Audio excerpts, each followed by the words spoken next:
A catcher must want to catch. He must make up his mind that it isn't the terrible job it is painted.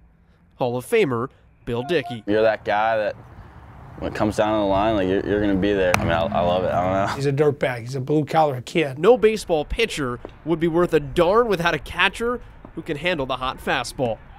Casey Stengel. For college catcher, it's where we have a luxury. We're lucky to really have a catcher like him with an arm and his ability to block the ball and that guy to have your back, you know. It's special when you have a guy like that. A guy like Jarrett Rindfleisch, thriving in the tools of ignorance. At the end of the weekend, as long as I'm playing well defensively, that's what's most important, and that's what people look for in a catcher. Rindfleisch has established himself as one of college baseball's finest catchers this season. My favorite catcher I've ever pitched to. He wants to catch every game. If you throw it over the plate and some guy's trying to run, like, he's not going to steal. He's going to be able to throw that guy out because of the arm that he does have. Intangibles. He has a way of playing the game and having fun with it. All while also belting 8 home runs and batting cleanup, too. He's a power guy. In that position, to be a defensive guy and a power guy makes you very attractive. Another thing attractive about Rindfleisch has been his ability to call pitches.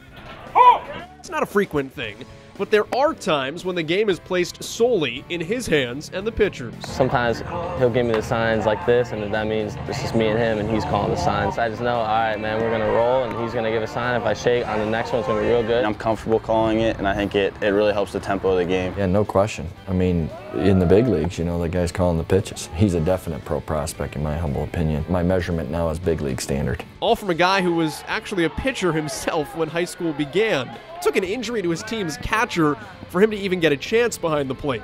Best decision I made in my life, by far. Probably wouldn't have gone too many places with pitching. But with catching, he can. Starting with Cape Cod this summer. Welcome to the Cape. Just off the Bourne Bridge, some of the country's top college players are gathered for the annual Summer Showcase on Cape Cod. 1 in every 7 major leaguers has played in the Cape League.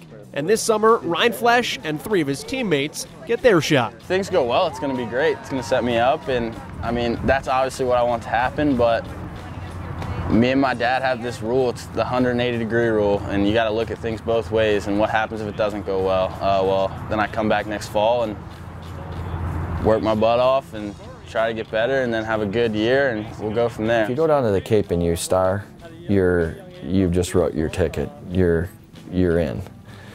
If you go to the Cape and you don't star, but you learn, and then you have a great junior year, you're in.